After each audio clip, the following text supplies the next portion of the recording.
ጥያቄው ዘወዘወኝ ስለሆነ ባደርግና ምናልባት ተጨማሪ ውይይት ያስፈልገናል የሚል ከሆነ ቀጠሮ መያዝ ነው የሚሻለው። እኛ ስንታገል የታሰሩ ሰዎች ይፈታሉ፣ ካላግባብ ከሀገራቸው የተሰደዱ ሰዎች ይመለሳሉ፣ ይሄ ሀገሬ ሁሉም ይሆናል ብለን ታግለን አሸንፈናል። ያሸነፍነውን አልተናገርንም እንጂ በጣም አስደማሚ በሆነ መንገድ ነው ያሸነፍነው። ባሸነፍን ማግስት እስረኛ ይፈታ ውሳኔ ብቻ ስለሚፈልግ ፈተናል። እንደምታውቁት ኤርትራ ያለ ይመለስ፣ አሜሪካ ያለ ይመለስ፣ አውሮፓ ያለ ይመለስ ውሳኔ ብቻ ስለሚፈልግ መልሰናል። እስረኛ ስንፈታ በይቅርታ አዋጅ ልንፈታ የማንችላቸው ሰዎች ስለነበሩ የምህረት አዋጅም አውጥተን ፈተናል። ከ40 ሺህ በላይ ኢትዮጵያውያን ከውጭ ያሉ ኢትዮጵያ ውስጥ መግባት የማይችሉ የተከለከሉ አሁን እንደሚፈነጨው እኮ አይደለም መግባት የማይችሉ ሰዎች በምህረት አዋጅ እንዲገቡ አድርገናል። ከኢትዮጵያ በስም ዝርዝር በኢሚግሬሽን ቢሮ አቶ ኤክስ፣ አቶ ዋይ፣ አቶ ዜድ ከኤርፖርት ሲወጡ መውጣት አይችሉም የሚል ሊስት ነበር። አንስተናል። የፈለገ ሰው ይውጣ፣ የፈለገ ሰው ይግባ ብለን ዛሬ ኢትዮጵያ ውስጥ ያሉ ሀብታሞች፣ ምሁራን፣ አዳዲስ የመጣችሁ ሰዎች ጠይቋቸው። እንኳን እነሱ እኛ ኤርፖርት ሄደን የኤግዚት ስታምፕ እስኪመታ እፎ ያንልም ጭንቀት ነበረ። ሰው ቪዛ ኖሮት ብር ኖሮት ሄዶ እስኪመታ ካሁን ተመለስ እባላለሁ እያለ የሚወጣበት አገር ነው። ደግነቱ ይረሳል፣ ረሳችሁት እንጂ። እንደነዚህ አይነት የፖለቲካ ፓርቲዎች፣ ሚዲያዎች፣ ኢንዲቪጁዋልስ አሸባሪ የተባሉ አሸባሪ መሆናቸው እንዲነሳ አርገናል። ይሄ ጉዳይ በውሳኔ የሚሰራ ነበረ። ልክ በፓርላማው ንግግር መሰረት እነዚህን እየወሰን ከመጣን በኋላ ጉዳዩ ለካ በዚህ አይፈታም። እንዳላችሁት በጣም የተብኳካ ነገር ኢትዮጵያ ውስጥ አለ። ኔሽን ቢልዲንግ ላይ ችግር አለ፣ ናሬሽን ላይ ችግር አለ። የሚያቀራርበን ሐሳብ አንዳንዱ እንደተባለውም ኢትዮጵያ ማለት የሚያሳፍረው ኢትዮጵያ ያለበት ደግሞ ተራ ዜጋ ሳይሆን ፖለቲካ ፓርቲ አይነት ስብስብ ነው። በምን እሳቤ እንደምንሄድ ዶክመንት ማበጀት ነበረብን። ዶክመንት ካበጀን በኋላ ዶክመንቱ ፖሊሲ አይሆንም፣ ዶክመንት ስትራቴጂ አይሆንም፣ ዶክመንት ተቋም አይሆንም። በዶክመንት ከተግባባን በኋላ መከላከያችን እንዴት እንገንባ ብለን ስናይ ለካ መከላከያ ለአንድ ፓርቲ ለአንድ አስተሳሰብ እንዲቆም የተሰራ ነው። እሱም በዝርዝር መፈተሽና ይሄ እሳቤማ ለኢትዮጵያ የሀገር መከላከያ ግንባታ አይሆንም ብለን ራሱን አስችለን መተቸት። ከተቸን በኋላ እዛ ካለ አመራር ጋር በዚያ ጉዳይ መግባባት ቀላል ጉዳይ አልነበረም። ቢኮዝ 20 ምናምን ዓመት ሲሰማ የኖረውን ነገር ስህተት ነው ማለት ከባድ ነው። ትችት ብቻውን በቂ አይደለም። አማራጭ ስትራቴጂ ማዘጋጀት አለብን። ይሄ ለፖሊስ ይሰራል፣ ለውጭ ጉዳይ ፖሊሲ ይሰራል። ከፖሊሲ በኋላስ ማሰልጠን ያስፈልጋል፣ ሰው ማዘጋጀት ያስፈልጋል። ተቋም ግንባታ እንደዚህ ቀላል ነገር አይደለም። እኛ እጅ ላይ ስለሆነ የቀለለባችሁ እንጂ እናንተ ብትመጡማ ማኖ በማኖ እንደምትሆኑ አትጠራጠሩት። ምክንያቱም ቅድም እንዳነሳችሁት ውስጥ ያለው አርበኛም ቦታው ካልተመቸው የኮብራው አይነት ካልተመቸው እዚህ የበላ እዛ የሚሰራ ስለሆነ ማለት ነው። ከሚሊየን በላይ ሰራተኛ ያለው መንግስት ሁሉን ሰው የሚያቅበት ቴስት ማድረግ የሚችልበት መሳሪያ የለውም። ኮሮና እንኳን ገና 300 ሺህ እኮ ቴስት ያደረግነው። ቴክኖሎጂ የለም እየፈተሽን ይሄ ሰው ጤነኛ ነው ይሄ ጤነኛ አይደለም ማለት አንችልም። ደህንነት በእኛ እጅ አልነበረም፣ መረጃ አልነበረንም። በምን ትርክት ኢትዮጵያን ወደፊት መውሰድ እንዳለብን የተዘጋጀ ነገር የለም። ሞራል ብቻ ነው ያለው። ለዚህ ነበር ከዚህ ቀደም ከሞራል ወጣችሁ ተዘጋጁ፣ ሐሳብ አዘጋጁ የሚል ኮሜንት ሰጥቻችሁ ነበር። እና የተቋም ግንባታው ጀምረናል። እናንተም ተጨምራችሁበት ገና ብዙ ትግል ይፈልጋል። ብዙ ሌባ ያለበት መንግስት ነው። እጁ በደምም በገንዘብም የቆሸሸ ስብስብ ነው። የቆሸሸ ሰው ደግሞ ንጽህና የህሊና ንጽህና የለውም። ሲያጨረብር ይውላል። እዚህ ሲመጣ ያመሰግናል፣ እዛ ሲሄድ ይከሳል። ይህን ማጥራትና የምንፈልገውን ስርዓት መፍጠር እንዲህ በዋዛ ባይታይ ጥሩ ነው። የምንገነባው ሀገር ነው። የምንገነባው የ110 ሚሊዮን ህዝብ ሀገር ነው። ሀገር ተብሎ እኮ 1 ሚሊዮን 2 ሚሊዮን ያላቸው ህዝቦች ይሰቃያሉ። የተቋም ግንባታውን በዚህ መንገድ ብናይ፣ ከተቋም ግንባታ ውጪ ፕሮጀክቶች አሉ። በአዋጅ ከዛሬ ጀምሮ እስረኛ ይፈታ እንደሚባለው ከዛሬ ጀምሮ ህዳሴ ይገደብ በሚል መንገድ የማይሰሩ ህዳሴን ቁጭ ብለን ስንፈትሽ ለካ የአመራር ችግር አለበት የት ጀምረው የት እንደሚጨርሱ የማያውቁ ሰዎች ናቸው ተሰብስበው ያሉት። እነዚህ ሰዎች ከአመራርነት ማንሳት አይቻልም። በህዳሴ ፕሮጀክት ውስጥ የሚሳተፉ አመራሮች የቀድሞ ጠቅላይ ሚኒስትር የሚሰጣቸውን ትዕዛዝ የማይቀበሉና አስፈላጊ ሲሆንም የሚያንጓጥጡ ሰዎች ነበሩ። ስላነሳናቸውን የቀለለባቸው እንጂ ቀላል አልነበረም። እነሱም ማንሳት መገምገም በራሱ ፈተና፣ ዘሚኒት ሲነሱ ደግሞ እንደተባለውም ሸጠ የሚል አጀንዳ ማስኬድ የሚችሉ ገንዘብ ያላቸው በጊዜ የተደራጁ ኃይሎች ናቸው። እነሱም ማንሳት በቂ አይደለም። ያንን ተክቶ የሚሰራ አመራር ቅድም እንዳልኳችሁ ማምጣትና ስራ ማስያዝ ከባድ ነገር ነው። ቴክኒካል ኢሹስ አሉ፣ የገንዘብ ጉዳይ አለ። እኔ በዚህ ጋር ሰራተኛ ደሞዝ አምጣ ይለኛል።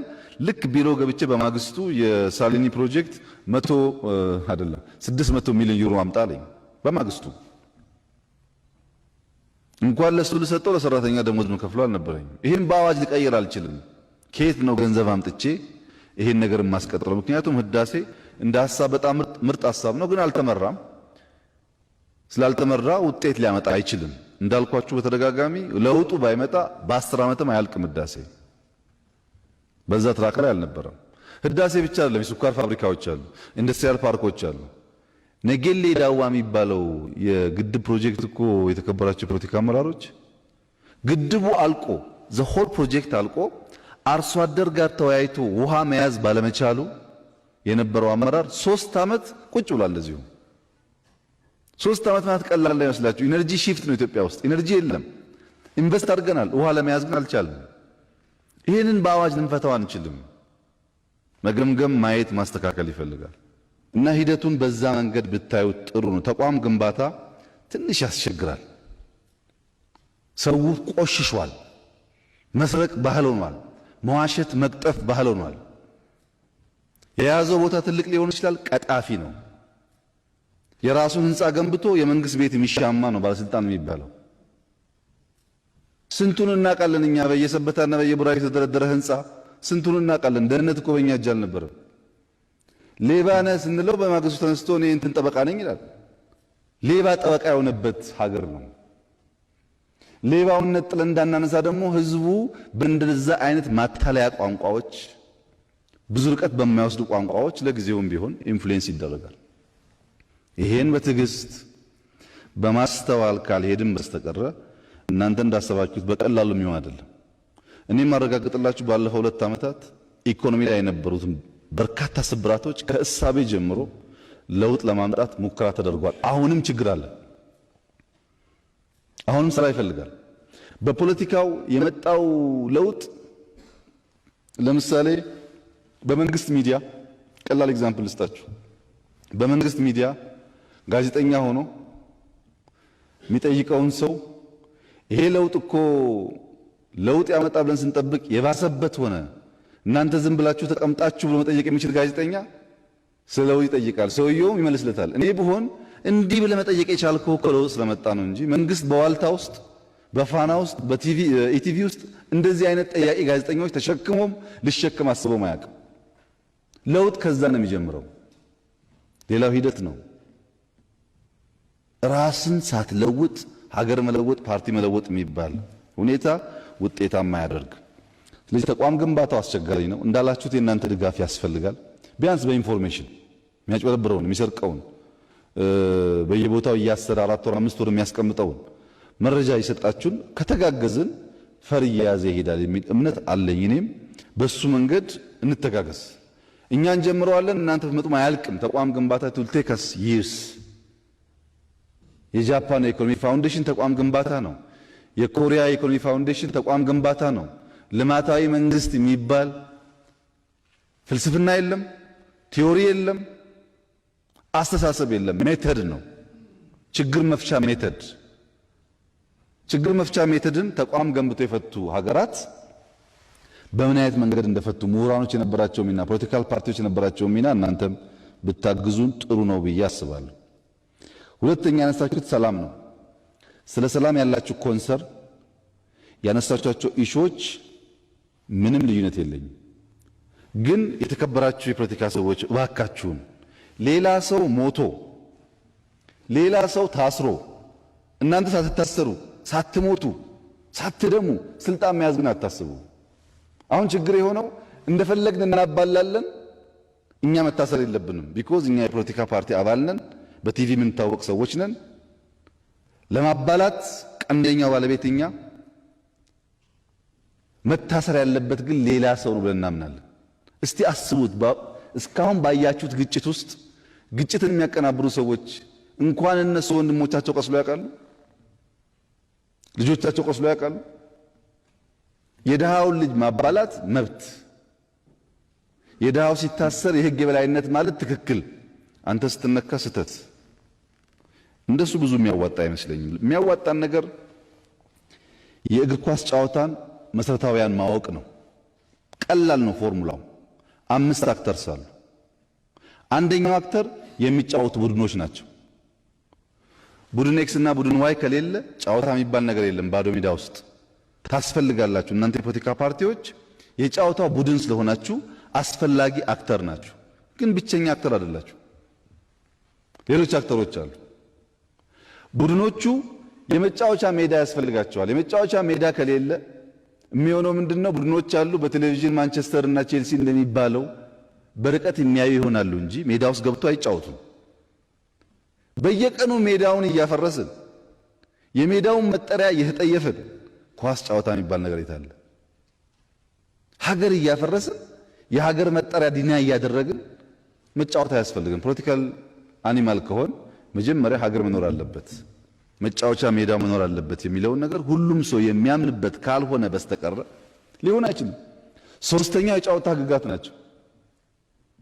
ሰው ሜዳ ከገባ በኋላ እኔ ፔሌ ስለሆንኩ፣ እኔ ማራዶና ስለሆንኩኝ፣ እኔ ሜሲ ስለሆንኩ በእጄም ባስገባ ማኑ አይባልም፣ ማኑ የሚባለው ለመንደር ተጫዋች ብቻ ነው የሚል ፖለቲካ አይሰራም። ህግ አለው። የእግር ከሆነ የእግር ጨዋታ ነው፣ የእጅ ከሆነ የእጅ ነው። ፋውል ሲሰራ አንድም ቀን ተጫዋች ፋውል ሰርቻለሁ ብሎ አያውቅም። ሁላችን በቲቪ እያየን በእጁ ነክቶ አልነካውም ብሎ ዳኛ ጋር ግብግብ ነው። ፋውል ተሰራ የሚለው ፊሽካ የሚነፋው ዳኛ ነው። ዳኛ ያስፈልጋል። ኳስ ተጫዋች ስላለ ሜዳ ስላለ ብቻ ሳይሆን ያን የሚያስተዳድር ህግ ያስፈልጋል። ያን የሚፈታ ደግሞ ዳኛ ያስፈልጋል። አሁን ዳኞች በዓለም ባለው ልምምድ ብቻቸውን ስለማይችሉ በቴክኖሎጂ ይታገዛሉ፣ በካሜራ። አሁን ያለው ዳኛ ቅድም እንዳላችሁት የሚጎለው ነገር ካለ በመረጃ ማገዝ፣ በአቅም ማገዝ ያስፈልግ ይሆናል ማለት ነው። የድሮ እግር ኳስና የአሁን እግር ኳስ አንድ አይደለም። ዳኛው ይነገረዋል፣ እዚህ ጋር ላይ ይሄም በደንብ አስተውል እየተባለ ይነገረዋል፣ ይታገዛል። ዳኞች የግድ ያስፈልጋሉ። ይሄም በቂ አይደለም። ፉትቦል ፌዴሬሽን ያስፈልጋል። በሚቀጥለው እሁድ ጊዮርጊስ እና ቡና እንደሚጫወቱ ፌዴሬሽን ካልወሰነ፣ ክለቦች ተነስተው እኛ ብቻ እንጫወታለን ካሉ አይሰራም። ለዚህ ነው የምርጫ ቦርድ የሚያስፈልገው፣ ተቋም የሚያስፈልገው። የእኛም ፖለቲካ ስናይ ምርጫ ቦርድ ያራክሳል፣ ኢንስቲትዩሽን ያራክሳል፣ ኢንስቲትዩሽን ስራ ሊሰራ አይችልም ይላል። ምርጫ ቦርድ አዋጅ ከመቀየር ጀምሮ የምርጫ ቦርድ አባላት እናንተና ወያይተን የሰራ ነው። አንድም በምርጫ ቦርድ ምርጫ ውስጥ ብልጽግና ሚና አልነበረው። የነበራችሁ ታውቃላችሁ። ገለልተኛ ሰዎች ተደራጁ፣ ሐሳብ አቀረቡ። ኦነግ ያቀረበውን፣ አብን ያቀረበውን፣ ሌላ ፓርቲ ያቀረበውን ነው እኛ ቦርድ ያልነው። የነበራችሁ ታውቃላችሁ። አሁንም ቦርድ ነኝ ብሎ ምን እንደሚሰራ ወደፊት ግምገማ የምናየው ጉዳይ ነው። የፖለቲካ አቋም የሚያራምድ ስንት ሰው አለ ቦርድ ነኝ እያለ። በፍርድ ቤት እንደዛ አድርገናል። በሰብአዊ መብት ኮሚሽን እንደዛ አድርገናል። እንዳትጠረጥሩን እንኳን ከእናንተ ጋር የተገፉ ሰዎችን እንዲመሩ አድርገናል። እነሱን ቀረብ ብሎ መደገፍ ማገዝ ነው የሚያስፈልገው።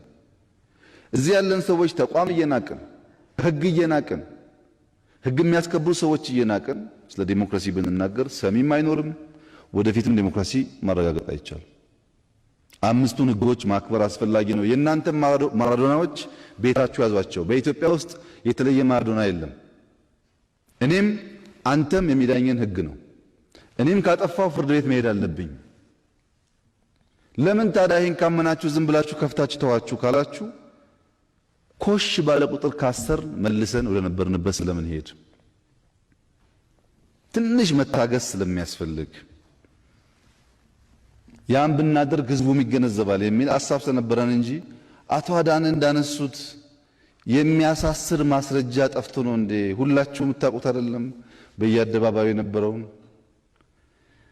ሁኔታ እዛው ላይ የተወሰነ የአቶ አዳነን ነገር ለማንሳት አብዛኛው ሐሳቡን አከብራለሁ። በተለይ ለሰላም ትግል ያለውትን አቋም እኔም አደንቃለሁ። ግን ቢስተካከል ብዬ የማስባቸው አንደኛ ፓርቲያችን የሰላም ታጋይ ሆኖ ሲያበቃ ታሰረ ያሉት ፓርቲው ቢታሰር እርሶ እዚህ ምን ያደርጋሉ? ከፓርቲው ውስጥ እኮ ግለሰቦች ነው የታሰሩት እንጂ ፓርቲውና እርሶ አሉ። ለኛ ከፓርቲው ጸብ የለንም ማለት ነው። ጸብ ያለን ከግለሰቦች ነው። ግለሰቦቹ ምንም ነገር አልሰሩም ባልተሟላ ማስረጃ ያሉት እርሶ ዳኛ፣ እርሶ ከሳሽ ከሆኑ ደግሞ ፍትህ የለም። እርሶ ለጓደኞቻቸው እንትን በደል አልፈጸሙም ብለው መከራከር ይችላሉ። ከሳሽ ደግሞ በደል ፈጽመው ብሎ ይከራከር። የፍትህ ስርዓቱ ደግሞ የሚወስነውን ውሳኔ ይወስን እንጂ እኛው ራሳችን ችግር የለም ካል አይሆንም። ሌላም የማይገባኝ ነገር ግን ሰሞኑን ብልጽግናዎች ጋር ስብሰባ ነበረኝ ከራሴ ፓርቲ አመራሮች ጋር እና በጣም በርካታ ሰዎች አስረናል። ከንቲባ፣ አስተዳዳሪ በጣም ብዙ የታሰረ ያለው ይቀጥላል። አሁን በዚህ ጉዳይ ውስጥ እጁ ያለበት የትኛውም አመራር ይታሰራል፣ ይጠየቃል በህግ። ሰው እያሳረደ ቤት ንብረት እያስወደመ ከንቲባ የሚባል ነገር አይሰራም።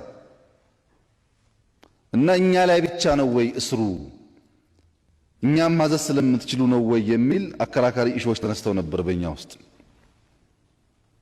በዚህ ግጭት እና በሰው ግድያ ውስጥ እጄ እንዳለበት ከተረጋገጠ እኔም ፍርድ መቅረብ አለብኝ። ይሄ ብቻ ነው ኢትዮጵያን የሚያድነው እንጂ የእኛን ኮብራ የሚነዳ የማይጠየቅ የሆነ ፓርቲ ማዕከላዊ ኮሚቴ የሆነ የማይጠየቅ ታዲያ ማን ይጠየቅ? ለአቶ አዳነ ያለኝ ጥያቄ የእርሶ ፓርቲ ሰላማዊ ከሆነ እዚህ ያላችሁ ታሰረብኝ ያላችሁ ሰዎች ፓርቲዎቻችሁ ሰላማዊ ከሆኑ ብልጽግና እንዳልኩት ሰላማዊ ከሆነ ማን ነው ሀገር እያተራመሰ ያለው ታዲያ? ሰይጣን ነው ከሰማይ ላይ ዱብ እያለ የወረደ ህዝቡ እያጋደለ ያለው? መቼስ ሐሳብ አይደለም፣ ሰው ታርዶ እያየን ነው። ሐሳብ አይደለም፣ ሀብት ወድሞ እያየን ነው። ይሄን የሚያደርገው ብልጽግና ውስጥ የተሰገሰገ ሌባና እናንተ ውስጥ የተሰገሰገ ሌባ ነው። ሁሉን ካላጠራን በስተቀረ በእኛ ልክ የታሰረበት የለም። አሁን ከፓርቲ በቁጥር በእኛ ልክ የታሰረበት የለም። በዚህ ሁኔታ አንዳንድ ቦታ እኮ ዘሆል ካቢኔ ያሰርንባቸው ከተማዎችና ወረዳዎች አሉ። በቁጥር ከመጣ አብዛኛው የታሰረው የብልጽግና አመራር ነው፣ ቀጥሎ ፖሊስ ነው፣ ይቀጥላል። አሁን እኛም አይነካብን የእኛን ታርጋ የለጠፈ ሰው ሁሉ እናንተም አይነካብን ካላችሁ ቤት በኩል ታዲያ ኢትዮጵያ ውስጥ የምትመኙትን ሰላም እናመጣለን?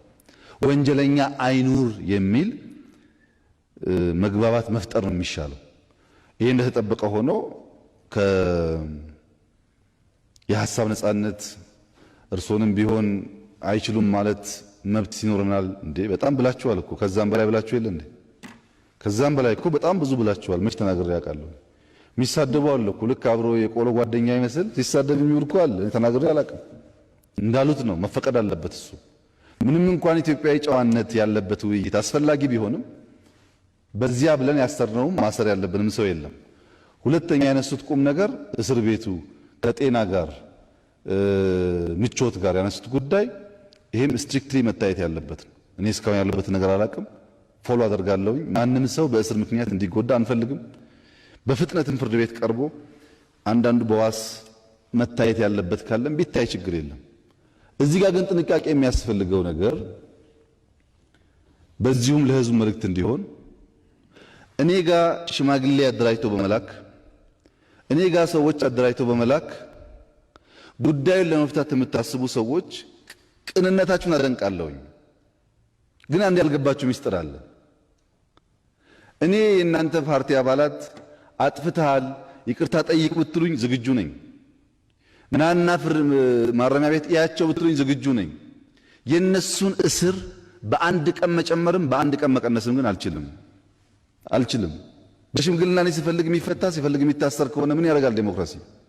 ካጠፋ የህግ ስርዓቱ ብቻ ነፃ ያደርገዋል ወይም ፍርደኛ ያደርገዋል እንጂ እኔ ጋር ሽማግሌ በመላክ የሚፈታ አድርጋችሁ የምታስቡ ኃይሎችም በዚሁ ብታስቡበት። አልችልም። እኔ ምህረትና ይቅርታ እንደ መንግስት የሚያሰጥ ጉዳይ የፍርድ ፕሮሰስ ካለቀ በኋላ በዚያ የሚታይ ከሆነ መንግስትን ምህረት አድርግ ይቅርታ አድርግ ሊባል ይችላል። በወንጀል ጉዳይ ላይ ያለን ሰው ግን እኔ ስፈልግ ይቅርም ስፈልግ የማስር ከሆነ አደገኛ ነገር ነው። ይህም ባይታሰብ ጥሩ ነው። በግል ከማንም ጸብ የለኝም። በግል ወቀሳ ካለም ይቅርታ ለመጠየቅ ዝግጁ ነኝ። የፍርድ ስርዓት ኮምፕሮማይዝ ማድረግ ግን እኔ አልችልም። ይሄ እንደተጠበቀ ሆኖ በኋላም ከራሴ ሰዎች ጋር እነጋገራለሁ። የማንኛውም ፖለቲካ አመራር ተጠርጣሪ ሰው ጉዳዩን በዋስ ውጭ ሆኖ መከታተል የሚያስችል ነገር ካለ የፍትህ ስርዓቱ ደግሞ ህጉን ተከትሎ ማድረግ አለበት። መጫን አያስፈልግም። ወንጀሉን በትክክል በማስረጃ ማየት፣ በዋስ የሚታይ ከሆነ በዋስ ማየት፣ በፍጥነት ፍርድ መስጠት የሚቻል ከሆነ መስጠት። በዚህ ጉዳይ የፍትህ ስርዓቱ ሚናውን መጫወት አለበት። እኛም ድጋፍ እናደርጋለን። ካላግባብ ሰው 2 ወር 3 ወር እንዲታሰር አንፈልግም። ፍላጎት እሱ አይደለም። ግን ያለን ሲስተም ይሄው ነው። ይሄን ሲስተም ይዘን ምናልማቸውን ምርጥ ህልሞች እውን ማድረግ እንቸገራለን። ተቋም ስላልገነባን በሰዎቹ አያያዝ በእስር ቤት ጉዳይ ጥራትና ከደህንነት ጋር የሚያያዝ መሰል ጉዳዮችን በፍጥነት እንፈታለን። ግን አንድ ፋሽን አለ። ቁርስ ምሳ ራታቸውን ስልቅጥ አድርገው እየበሉ ፍርድ ቤት ሲወጡ ምግብ አልበላውም አይነት ጨዋታ፣ ይሄ ፋሽኑ አልፏል። ይሄ እንደዚህ አይነት አመጽ ማስነሳያ መንገድ ፋሽኑ አልፏል። አዳዲስ እንኳን ታክቲክ መፍጠር ያስፈልጋል። የነበረውን ታክቲክ መድገም ብዙ አስፈላጊ ስላልሆነ እሱ አይሰራም። እኛ በተቻለ መጠን እስር ቤቱ ንጹህ እንዲሆን የሚያስፈልጋቸው እንዲሟላ ማክሲመም ኤፈርት እናደርጋለን፣ አገር አቅማ በፈቀደ መጠን። የፍትህ ስርዓቱን ግን ወንጀል ሰርተ ባልበላም ወንጀል ሰርተ በሆነ ምክንያት ሊቀመንበር ነኝ ሲሲ ነኝ በሚል የሚፈታ ነገር እንደሌለ ደግሞ በደንብ ከግምት ውስጥ ቢገባ ጥሩ ይመስለኛል። ሰላምን በፓርቲ ፍላጎት፣ በመንግስት ፍላጎት፣ በእኛ ፍላጎት ብቻ ማከናወን አንችልም። እኛ ያለን ፖሊስ እኮ 100 ሺህ ገደማ ነው። ያለን ህዝብ 100 ሚሊዮን ነው። እያንዳንዱ ሰው እያንዳንዱ ሰፈር ራሱን መጠበቅ አለበት። ሰላሙን ማረጋገጥ አለበት ሰው። ለሰላሙ እያንዳንዱ ዜጋ እናንተን ጨምሮ መትጋት አለበት። ያ ከሆነ ብቻ ነው የተሟላ ሰላም ልናመጣ የምንችለው የሚለው ጉዳይ ቢታሰብ፣ በጋራ ብንሰራ፣ ብንወያይ፣ ጋፖች ካሉ እየፈታን ብንሄድ ጥሩ ነው። ለታረደ ሰው ሳንጨነቅ፣ ለተቃጠለው ሀብት ሳንጨነቅ፣ የኢትዮጵያ ህልውና አደጋ ውስጥ መግባቱ ሳያስጨንቀን ከበደ ተሰማ ታሰረ የሚል ጉዳይ የሚያስጨንቀን ከሆነ ግን የፕራዮሪቲ ችግር አለብን ማለት ነው። ታስሮ ካላግባብ ከሆነ በኋላ ይቅርታ መጠየቅ ይሻላል ሰውየው። አሁን እኮ ጉዳዩ ያለቀ አይደለም። አጫሉ ከተገደለ በኋላ እኮ ሊስቶች አሉ፣ ይቀጥላሉ የሚባሉ ሊስቶች ነበሩ። ከዚህም ከዚያ የሚገደል ሰው ብዙ ነው። ያ የሚገደለውን ሰው ጠብቀን ህይወቱን ማዳን ካልቻል ባጫሉም እያለቀስን በሌላውም እያለቀስን መቀጠል የለብንም። በእንደዚህ አይነት ጊዜ ሚስቴክ ሊፈጠር ይችላል። በፍጥነት እየፈታን መሄድ እንሞክራለን። አቶ አዳነም ከዚህ አንጻር ቢመለከቱት ጥሩ ነው። ሽግግር መንግስት ሐሳብ ማቅረባችሁ ብዙም የሚቆረቁር ነገር አይደለም። ትችት ማቅረባችሁ የሚቆረቁር ነገር አይደለም። የመሰላችሁን በሰላማዊ መንገድ ማቅረብ መብታችሁ ነው።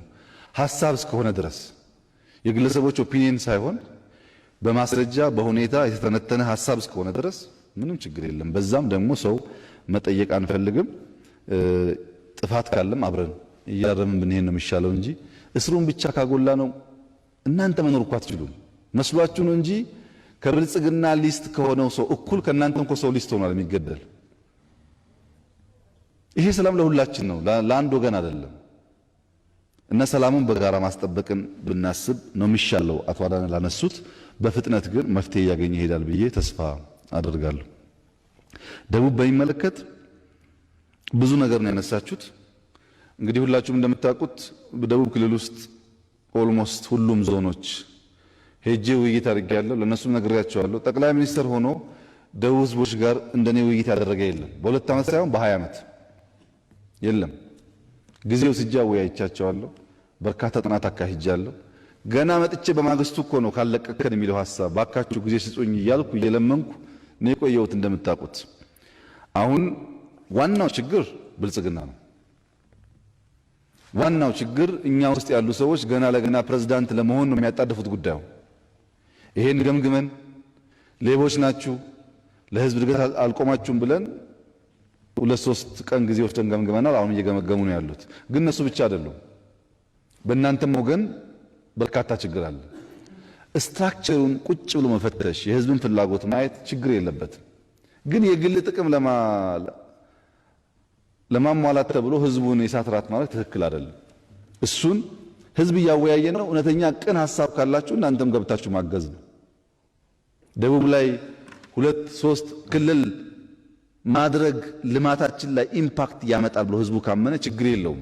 ችግሩ ግን እየሆነ ያለው እና የለመንኳቸውም ወላይታ ሁለተኛ ከጋሞ ህዝብ ጋር የማይኖር ይመስል ገና ለገና ክልል ለመሆን ወላይታና ጋሞን ምናፋጅ ከሆነ ስልጤና ጉራጌን ምናፋጅ ከሆነ ከምባታና ሀዲያ ምናፋጅ ከሆነ ክልልን ብንሆን እኮ ሰዎቹ ጎረቤቶች ናቸው፣ ቤተሰብ ናቸው፣ አብረው ይኖራሉ።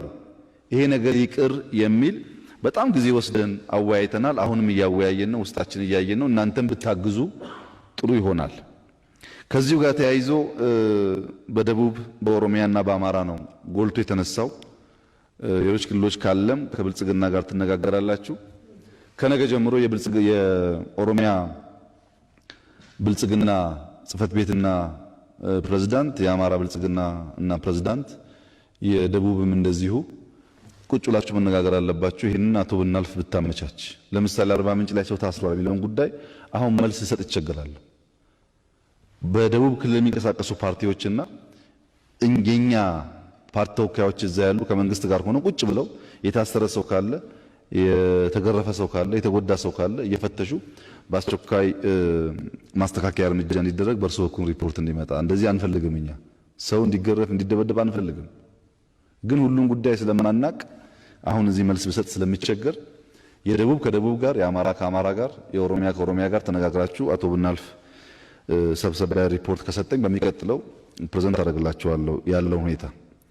የደቡብን ከእናንተም ጋር ከደቡብ ክልል ፓርቲዎች ጋር ተወያይቼበታለሁ። ከህዝብ ጋር ብቻ አይደለም። በደቡብ ፓርቲዎቹ ስንወያይ አሁን አባቴ እንዳነሱት ህዝቡ አንድ ነው፣ አንድ መሆን አለበት፣ ጊዜው አሁን አይደለም የሚል አቋም ያላቸው ሰዎች አሉ። የህዝብ ጥያቄ ነው መታፈን የለበትም የሚሉ አሉ። ተቃዋሚ ፓርቲ ሆነው ብልጽግና ውስጥም አለ። በየመድረኩ የነበረው ውይይት የሚያሳየው ይሄንን ነው እና ይሄን ማቀራረብ ያስፈልጋል። በዛው አግባብ እየሄድን መሆኑ ታውቆ የእናንተም ድጋፍ ቢደረግ መልካም ነው። ምርጫን በሚመለከት ኤግዛክትሊ እንዳሉት ምርጫ ፕሮሰስም አውትካም ነው፣ የአንድ ቀን ስራ አይደለም።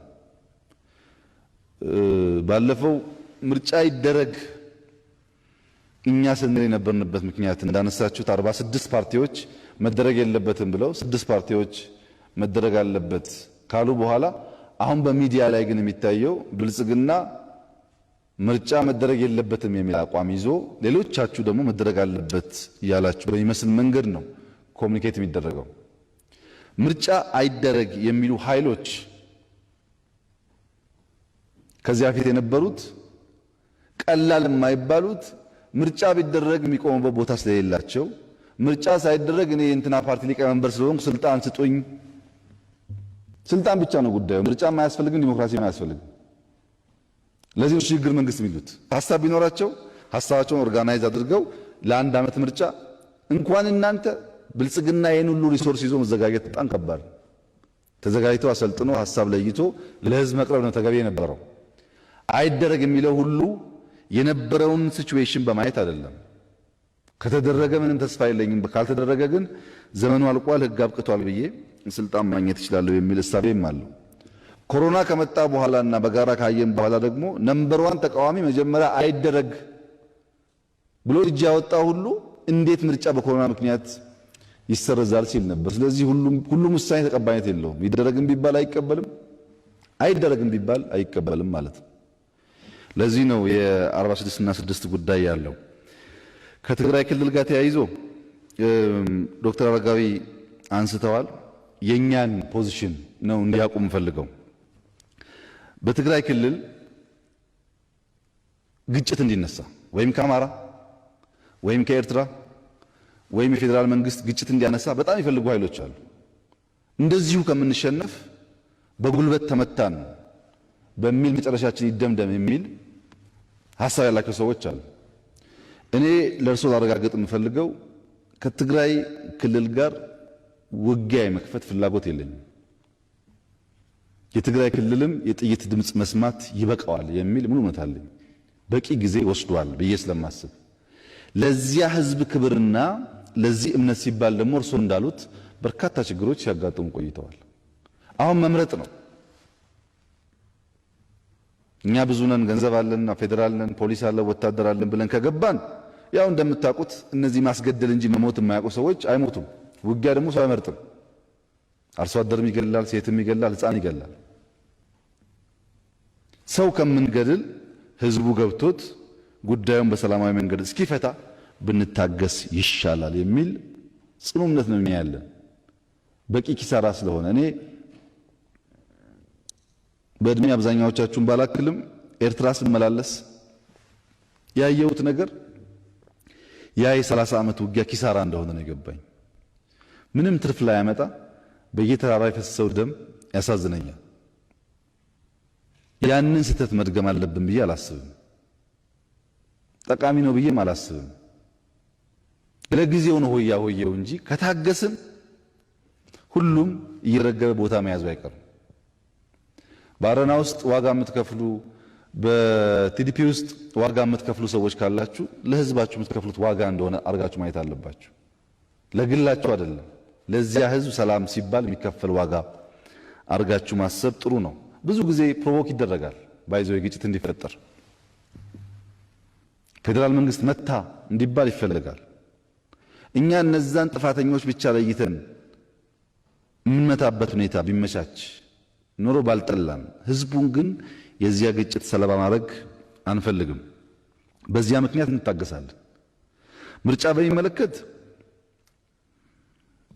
መጀመሪያ መስተካከል ያለበት በትግራይ ክልል ምርጫ እየተደረገ ነው የሚል የፖለቲካ ፓርቲ አመራር ሆናችሁ ማንሳት ትንሽ ከባድ ይመስለኛል። ሰው የእድር ምርጫ ሲያደርግ ወይም የድርጅት ጉባኤ ሲያካሂድ ወይ የሆነ ስብሰባ አካሂዶ ቅድም እንዳደረግነው ጥቆማ አቶ ሙሳ እንደጠቆሙ አይነት ጥቆማ 7 ሰዎች ፔፐር ያቅርቡ ካለ ሁሉም ምርጫ ብለን የምርጫ ስያሜ መስጠት ተገቢ አይመስለኝም። ምርጫ ህግ አለው፣ ስርዓት አለው። እኛ ምርጫ እንዲደረግ የነበረን አቋም ታውቃላችሁ። ኮሮና አስቀረው። አሁን ቢበዛ እንደኔ እምነት 9 ወር 10 ወር ነው ምርጫ ቢቆይ። በትግራይ ክልል ያለው አሁን ያለው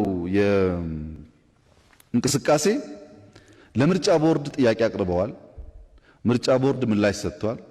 የቀረውን ጉዳይ ፌዴሬሽን ምክር ቤት የሚያየው ይመስለኛል። ብዙ አያስጨንቀኝም። እኔ ለምን አያስጨንቀኝም? የፌዴሬሽን ምክር ቤት እስከሚቀጥለው ምርጫ የዛሬ 9 እና 10 ወር እስከሚደረግ ምርጫ ድረስ በክልልም በፌዴራልም አሁን ስልጣን ላይ ያሉ መንግስታት ይቀጥሉ ብሎ ወስኗል። በሌላ ቋንቋ በትግራይ ክልል ውስጥ ቲፒኤልኤፍ እስከሚቀጥለው ምርጫ ድረስ ይምራ ብሎ ፌዴሬሽን ወስኗል። ቲፒኤልኤፍ የሆነ ድራማ ሰርቶ ተመልሶ መጥቶ ነኝ ቢል እስከሚቀጥለው ዓመት ድረስ ውሳኔ እየደገመ ያለው እንጂ ምን ትርጉም የለውም። ችግር የሚፈጠረው ቲፒኤልኤፍ ዲሞክራሲያዊ ምርጫ አድርጎ ስልጣኑን ለአረና ከሰጠ ያኔ እንጋጫለን። ቢኮዝ አረና እስከሚቀጥለው ዓመት ድረስ መንግስት መሆን አይችልም። ግልጽ ነው አባባሌ። የትግራይ ክልል መሪ አረና የሚሆን ከሆነ በምርጫው ተወዳድሮ ያኔ ከፌዴራል መንግስት ጋር ጸብ ይፈጠራል። ቲፒኤልኤፍ ግን ወረቀትን በትኖ ይሁን የሆነ ጉባኤ አካሂዶ ይሁን የሆነ የእድር ስብሰባ አካሂዶ ይሁን መልሶ ቢመጣ እስከሚቀጥለው ምርጫ ድረስ ፌዴሬሽን ምክር ቤት ኦልሬዲ ቆይ ብሎታል። በሂደቱ የሚያጠፋው ጉልበት፣ የሚያጠፋው ጊዜ፣ የሚያጠፋው ገንዘብ ጎጂ ነው ወይ አይደለም ህዝቡና ድርጊቱ ሊገመገመው ይችላል። ለዚህ ድራማ የምናወጣው ገንዘብ አይኖርም። በድራማው ሂደት ህግ የሚጥስ ከሆነና ፌዴሬሽን ምክር ቤት የሚወስን ከሆነም መንግስት የሚያየው ጉዳይ ይሆናል። በእኛ በኩል ግን ምርጫ አደርጋለሁ ሰው ባለ ቁጥር የሆነ ባወራ ቁጥር ወደ ውጊያ የምንገባ ከሆነ በጣም በርካታ ኢሹ ስላለን የጀመርነውን ነገር ያዳፍናል። የኢትዮጵያ መንግስታት ባህሪ ደግሞ እንደምታውቁት ወደ ውጊያ ሲገባ ውጊያ አለብኝና ዝም በሉ ይላል። ይሄኛው መንግስት ማለቱ አይቀርም እንዳትሸወዱ። ከጀመረው ውጊያ ያለብኝና ዝም በሉ ብሎ ዲሞክራሲን ይገላል። የልማት ጉዳያችን ይቆማል። የትናንትናው ጥፋት ይደገማልና ትንሽ በሰከነ መንገድ ማየት ያስፈልጋል። ጉዳዩ ግን ብዙ የሚያስጨንቅ አይደለም። this is non essential። የኢትዮጵያ ፖለቲካ ዋናው ችግር ኤሴንሻል በሆነ ጉዳይ ላይ ፎከስ ማድረግ ሳይሆን ነን ኤሴንሻል በሆኑ አጀንዳዎች ላይ ማተኮር ነው። አሁን ይሄ የእድር ስብስብ ምንም ትርጉም የለውም ለኔ። እኔ አጀንዳ አድርጌ የማየው ጉዳይ አይደለም። የሚያስጨንቀኝ እኔ ያሉ ሀገር የኔሽን ቢልዲንግ ትርክቶች ያስጨንቁኛል እንጂ እንደዚህ አይነት ጉዳይ ብዙ ማስጨነቅ የለበትም ብዬ ነው የማስበው። በዚያ ቢታይ ጥሩ ነው። የጣና ጉዳይ ይታሰብበት ያሉት በጣም ነው የሚታሰብበት። ለጣና ትልቁ መፍትሄ ችግኝ መትከል ነው። እርሶም ችግኝ መትከል አርያ እንዲሆኑ አደራ ማለት ፈልጋለሁ። ይሄ ከእምቦጭ ጋር የሚያያዘው ያው በቅርበት እዛ አካባቢ ስላሉ ያውቃሉ ብዬ አስባለሁ። እንቅስቃሴዎች አሉ በክልል ደረጃም በፌደራል። ግን የእምቦጭ ዋናውን ፕሮብለም ካልፈታን በስተቀር እዛ በየቀኑ በማሽን ሞከር፣ በሰው ኃይል ሞከር። እኔም በአካል ሄጄ አይቼዋለሁ። ምክትል ጠቅላይ ሚኒስትሩ ተደጋጋሚ ሄደዋል። በእንደዛ መንገድ አቴንሽን እንዳጣ ለማስመሰል ለአጀንዳ የሚሞክሩ ሰዎች አሉ። ግን በእኛ በኩል ጣናም ሌሎችም ሐይቆቻችን መጠበቅ አለባቸው። እነሱ እንዲጠበቁ ዋናው ስራ ችግኝ መትከል ነው። ፖለቲካ ፓርቲዎች ደግሞ ችግኝ መትከል አትወዱም፣ ነውር ይመስላችኋል። ይሄ የመንግስት ጉዳይ አድርጋችሁ ስለምታስቡት ነውር ይመስላችኋል እንጂ ችግኝ እየተከላችሁ ችግኝ እያስተከላችሁ ብትሄዱ እዛ ያለው አሁን የጣና እምቦጭ ዋናው ችግር ማዳበሪያ ባለፈው እንዳነሳሁት ከተራራ የሚወርዱ ነው የሚበላው። ችግኝ ብንተክል እየተቀረፈ ይሄዳል። ሌላውም በጀተን እየሰራን እንገኛለን። እንደሚባለው አይደለም፣ ማክሲመም ጥረት እያደረግን ነው። ግን አቴ ታይም በጣም ብዙ ችግር ያለበት ሀገር ስለሆነ ሁሉም ችግር መፍታት አይቻልም። ህዳሴን ካልጨረስን እያል ህዳሴ ደግሞ በጣም ከፍተኛ ሀብት እየፈለገ ሁሉንም በየቦታው የምናያቸውን ችግሮች እንፍታ ቢባል የራሱ የሆነ ገንዘብ ብቻ አይደለም የጊዜም ሊደርሺፕም ኢሹ ስላለ መሆኑ ታሳቢ ቢደረግ እንደ ኮንሰርን ግን ትክክለኛ ሀሳብ ነው። ሐይቆቻችን የነበሩት መጠበቅ አለባቸው። አዳዲስ ደግሞ እየፈጠርን መሄድ አለብን። አርቲፊሻልም ቢሆኑ መፈጠር ያስፈልገዋል ብዬ አስባለሁ። አዲስ ሰው፣ የተማረ ሰው፣ የተለየ ሀሳብ ያለው ሰው ለማየት ፍላጎት የለውም የኛ ሲስተም። ያኔም ዛሬም አሁን ተነስቼ እኔ ከእናንተ ውስጥ ሁለት ሰው ሚኒስቴር ባደርግ የመጀመሪያው ጣጣ የሚፈጠርብኝ ቤቴ ውስጥ ነው። ዝግጁ አይደለም። ብቃት ያለው ሰውም እያየ ለመቀበል ዝግጁ አይደለምና የዚያ ተቀጽያ እንዳይሆን በአንድ በኩል ብቻ የአርበኛና የባንዳ በሚል ሮንግ ሜሴጅ እንዳናስተላልፍ፣ እሱም ይኖራል በውስጡ ግን እሱ ብቻ ባይሆን ብዬ ነው። የየክልል አንስቻለሁ። ከኢህአፓ ጋር ተያይዞ የቸና የሸ ጉዳይ በሚያስኮርፋችሁ መንገድ ተገልጾ ከሆነ በጣም ነው ማዝነው። ለኢህአፓም ለመኢሶንም ለያ ትውልድ ኢን ጀነራል ለነበረው ሙቭመንት ክብር አለኝ። ደካማ ጎኖች ደግሞ እንዳሉ በደንብ ፊል አደርጋለሁ። ለምሳሌ ቸና ሸ ብቻ ሳይሆን በእርሶ ፓርቲ ውስጥ ከነበሩ ከፍተኛ አመራሮች በዘሩ ክሸንና በጌታቸው ማሩ መካከል ብርሃነ መስቀል ጀምሮ የነበረው ክርክር በዝርዝር ሳነብ ያሳዝነኛል።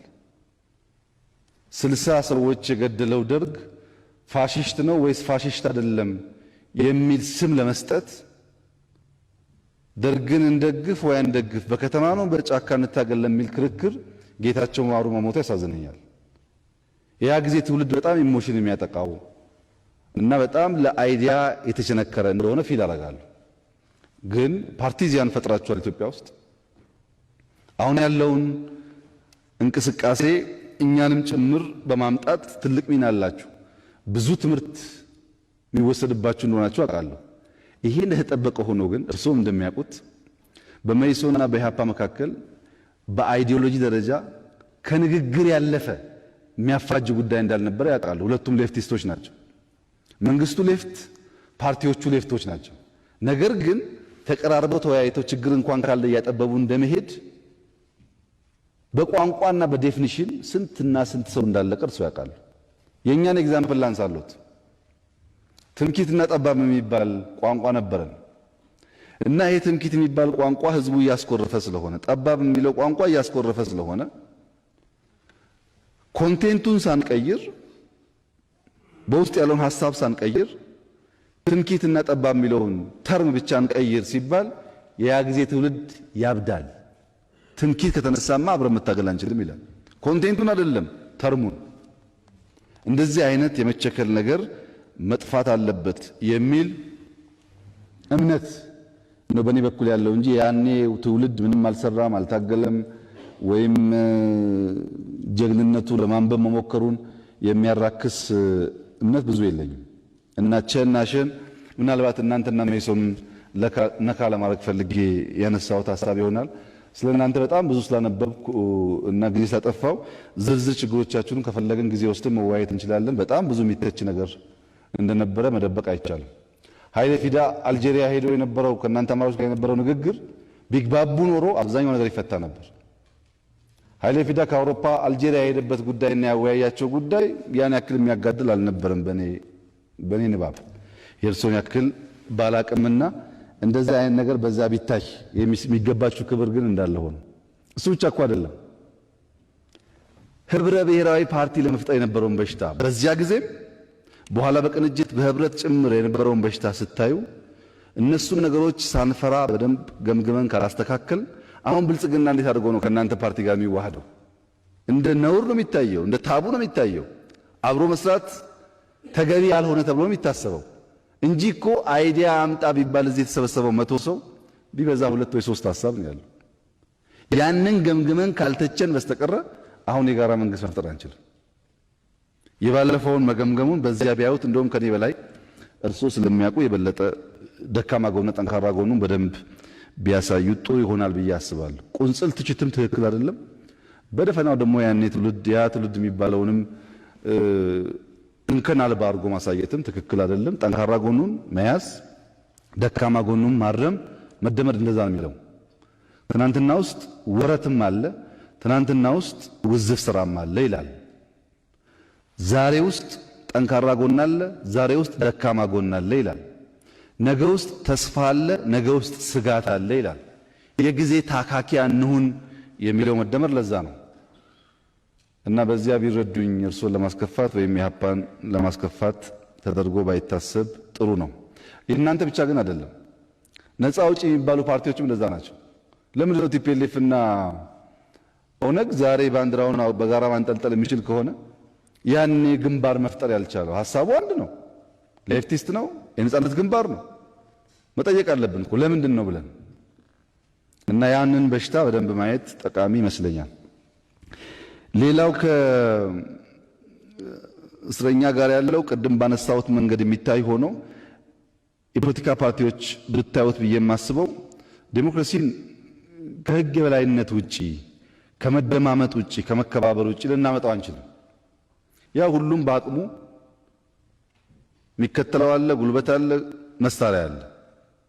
መደማመጥ ከሌለ ይበልጥ እንዳንጎዳዳ በመደማመጥ ብናመጣው፣ ሰላምና የህዝብ ሉዓላዊነት ለድርድር ባናቀርብ፣ ማንም ይሁን ማን ሰላም ካደፈረሰ ይጠየቅ ብንል፣ የሴራ ፖለቲካ ብንተው። አብዛኛው የኢትዮጵያ ፖለቲከኛ የመንገድ ላይ አራዳ ነው። የሚያሸንፍበትን ሳይሆን የሚያታልልበትን መንገድ ነው ሲያስብ የሚውለው። ቀኑን ሙሉ ጥላቻን፣ መገፋፋትን እያሰበ ሲውል ሀገር የሚገነባ ሐሳብ የፈጠረ ይመስለዋል። አሳቢ ለመሆን ከችግር ማውጫ መንገድ መፍጠር ነው እንጂ ችግር ማባባስ መሆን የለበትም። ይሄም በእናንተ በኩል የጥላቻ ፖለቲካን፣ የጥላቻ ትርክት፣ በሐሳብ የበላይነት ላይ ያልተንተራሰን ፖለቲካን፣ ጭፍን የሆነ ዋልታ ረገጥነትን ከተዋችሁ በእኛ በኩልም የሚታዩ ስህተቶች በየጊዜው እያረምን እያስተካከልን በጋራ መሄድ እንችላለን የሚል እምነት ነው በእኔ በኩል ያለው።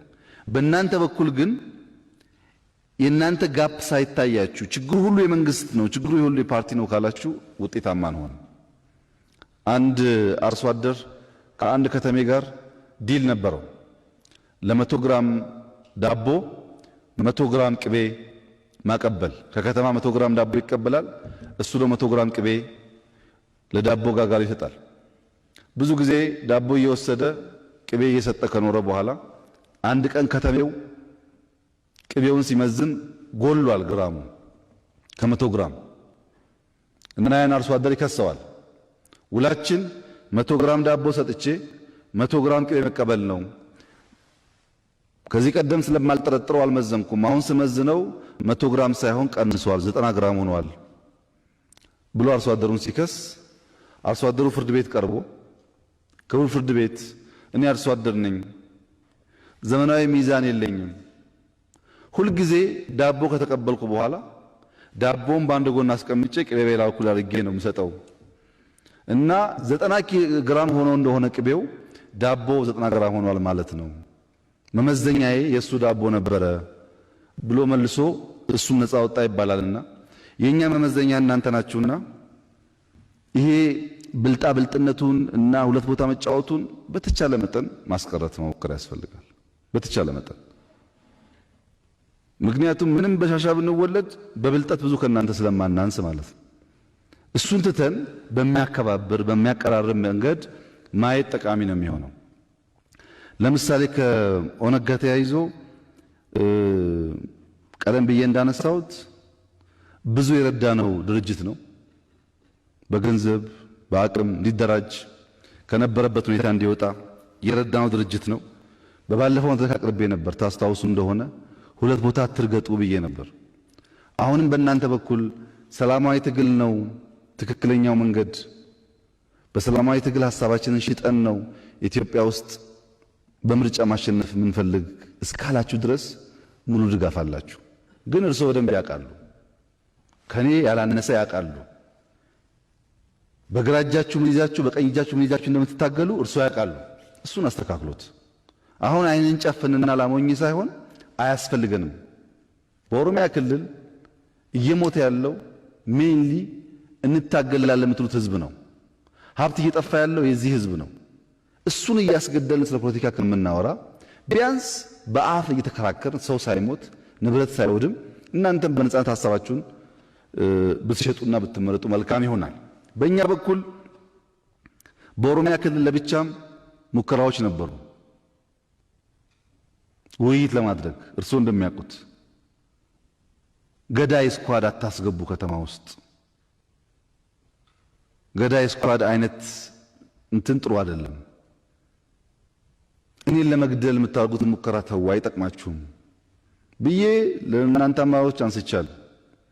አሁን ደግሞ የማረጋግጥልዎት ነገር እኔን መግደል ማለት ኢትዮጵያ መግደል አይደለም። ኢትዮጵያ 100 ሚሊዮን ህዝብ አላት። እኔ በሞት አንደኛው ይነሳል፣ አይጠቅምም።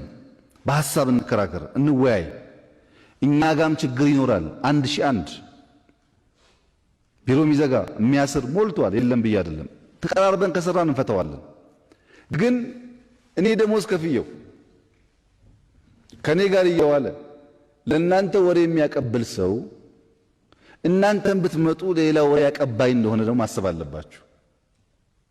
ለራሱ ያልታመነ ሰው ይጠቅመናል ብላችሁ አታስቡ። ያ ወሬ የሚያመጣላችሁ ሰው፣ ያ በዚህና በዚያ ብትሄዱ የሚላችሁ ሰው ጠቃሚ ቢሆን ኖሮ እዚህ መድረክ ላይ ሐሳብ አምጥቶ ተከራክሮ ይሄ ነው መንገዱ ብሎ ማሳመን ይችል ነበር። የኛ መድረክ ደግሞ ብታዩት አንደኛ አወዳሽ አሞጋሽ እነዚህ ናቸው። እና ሚላላክ ሰው ትተን በመርህ ላይ ቆመን በሐሳብ ከሰራን መፍትሄ ያገኛል የሚል ሐሳብ አለኝ። እናንተ ጋር ሆኖ ወንጀል የሰራ ሰው ካለ ግን የኦነግ አባል መሆን ከወንጀል ነፃ የሚያደርግ ህገ መንግስት እስካሁን ስላልጸደቀ ይጠየቃል። ማንም ቢሆን ማለት ነው። እኛ ታጋዮች ነንና አንነካም የሚል እሳቤ ትክክል አይደለም። ይሄ ግን እኛም ጋር መሆን አለበት።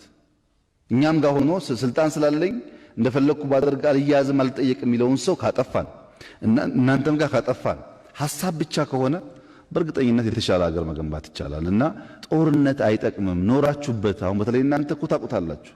ኖራችሁበት ምን ፋይዳ የለውም። አሸናፊ አያደርግም። አሸናፊ ወደሚያደርግ መንገድ እንሂድ። ወጣቱን አናስጨርስ። ስንት ሰው ሞታውን ኦሮሚያ ውስጥ ኮሮና ሰው እንዳይገል ተፍጨርጭረን በመላው ሆርን ኦፍ አፍሪካ ኮሮና ያደረሰው ጥቃት ኢትዮጵያ ያላደረሰው። ነገር ግን በአንድ ቀን በሁለት ቀን ግጭት ምን ያክል ነገር እንደወደመ አስቡት። እና ይሄ ቢቀር ይሻላል የሚል ሐሳብ እንያዝና እስረኞቹን በሚመለከት በፈጠነ መንገድ የህግ ስርዓቱ ህጉን ተከትሎ እርምጃዎች እንዲወስድ እንፍቀድ። እናንተን ተባበሩ፣ በእኛ በኩል እንደዛ እናርግ። ካላግባብ የታሰሩ ሰዎች በቂ ማስረጃ የሌለባቸው ሰዎች ደግሞ ካሉ እኛ ሳንሆን ራሱ የህግ ስርዓቱ እነዚህን አልፈልጋቸውም እያለ የሚሄድበትን መንገድ እንፍጠር። ያ ሲሆን ተቋም ይገነባው። በዚያ መንገድ ከሄድን መፍትሄ ያገኘን እንሄዳለን ብዬ አስባለሁ። ሞኖፖሊ ኦፍ ቫዮለንስ 100% ለመንግስት መተው አለበት። ይህን ካላደረግን በስተቀረ የህግ የበላይነት ካልተከበረ በስተቀረ ዴሞክራሲ የሚባል ነገር ማምጣት ስለሚያስቸግር በእኛ በኩል ማንም ሰው ከኛም ይሁን ከናንተ ወንጀል ከሰራ ለህግ እናቀርባለን። ጨለማ ቤት አናስርም፣ ጥፍር አንነቅልም፣ እግር አንቆርጥም፣ ግን ይዘን ለመንግስት እናቀርባለን። የእስር ቦታው ካልተመቸስ አቶ አዳነ እንዳነሱት እናጸዳለን፣ እናስተካክላለን። በዚያ መንገድ ሰው እንዲቀጣ አንፈልግም። ህግ ግን ስራውን መስራት አለበት። ያን ካደረግን ብቻ ነው ለውጥ ይመጣው። መጨረሻ ላይ የህዳሴን በሚመለከት አንድ መረጃ ለመስጠት ህዳሴን ፍቃዳችሁ ከሆነ ዛሬ ስብሰባ ላይ የተሳተፋችሁ ብቻ ሳትጨምሩ ሳትቀንሱ ፍቃዳችሁ ከሆነ ሄዳችሁ ብታዩት ጥሩ ነው እና ብልጽግና አመቻችቶ ቢወስዳችሁ ደስ ይለኛል። ወጪ እንዳይከብዳችሁ ማለት ነው። እኛ ትንሽ ሀብታሞች ስለሆን አቶ መራራ አሁን ገና ሳቀ። ሀብታሞች ነን ስለው አሁን ገና ሳቅ መጣ። ለምንድነው ማየት የሚያስፈልገው? ዓላማው በ2015 ህዳሴን ሙሉ በሙሉ መጨረስ ነው። 2015 እኔ የመራው ብልጽግና ፓርቲ ማሸነፍ ካልቻለና ከእናንተ አንዳችሁ ካሸነፋችሁ እናንተ ሪቫን ስትቆርጡ ማየት እፈልጋለሁ። እኔ ካሸነፍኩ እኔ ቆርጠዋለሁ። እኔ ማሸነፍ ባልችልና አንዳችሁ ደግሞ መሪ ብትሆኑ ህዳሴ መስተጓጎል የለበትም። ብዙ ነገር አለው ለዚህ ሀገር፣ ኢነርጂ ብቻ አይደለም። ሁላችሁንም የሚያኮራ ነው፣ ልጆቻችሁንም የሚያኮራ ነው። ስህተቱን አርመን ብንጨርሰው ጥሩ ነው። እንዳንጨርሰው የሚያደርገው አንዱ ገንዘብ ነው። ዓለም በሙሉ ጫና መፍጠር የሚፈልገው በገንዘብ ነው። እናንተ ትፎክራላችሁ፣ ህዳሴ ይለቅ ብላችሁ በገንዘባችሁ ፎክሩ። ገንዘብ እያዋጣችሁ ካልፎከራችሁ በስተቀረ እንዲሁ በሚዲያ ብቻ ብንናገር ህዳሴን ማሳካት አንችልም ብዬ አስባለሁ። አርበኞች የሉም ወይ ከዚህና ከዚያ የሚያበላሹ? ሞልተዋል፣ ግን አይችሉም። የጀመርነውን ነገር ማንም ማቆም አይችልም። ማቆም ስለማይችል እናንተ ከማያቆም ኃይል ጋር ተባባሪ ከምትሆኑ ተባብረን ብናስኬድ ጥሩ ነው። ምናልባት የናሽናል ዲያሎግ አጀንዳ ሲጀመር እንደነዚህ አይነት ጉዳዮችን በውስጥ እየተነሱ እየተወያየን ከሄድን ሞር እየተማመን ሞር እየተግባባን ቢያንስ ሀገራዊ ጉዳይ ተግባብተን በአንዳንድ ጉዳይ ደግሞ ዲፍረንስ እየፈጠርን የምንሄድበት መድረክ ይፈጠራል ብዬ ተስፋ አደርጋለሁ። የኢትዮጵያ ህልውናና ቀጣይነት ሰው ቢፈልግም ባይፈልግም ስሙን ቢጠየፍ ባይጠየፍም ይቀጥላል። ለድርድርም አይቀርብም። ለሚያሰጋን ጉዳይ አይደለም። ምንፈልጋት ኢትዮጵያ ኦሮሞን የምትወድ የምታከብር፣ አማራ የምትወድ የምታከብር፣ ወላይታ ጉራጌ የምትወድ የምታከብር፣ ሁሉም ኮርተው ሀገሬ የሚሉባት ኢትዮጵያ ለመፍጠር ነው። ይሄ ደግሞ በአዋጅ አይሆንም፣ በጋራ ስራ ይፈልጋል። ብሔሮች፣ ብሔረሰቦች ባህላቸው፣ ቋንቋቸው፣ ማንነታቸው ተከብሮ ትበቃለች ኢትዮጵያ። ለሁላችንም በቅታ ኖራለች፣ ትበቃለች። እሷን እንፈጥራለን። ስሟን መጥራት የሚጠሉ ደግሞ እነሱ ይጠፋሉ። ኢትዮጵያ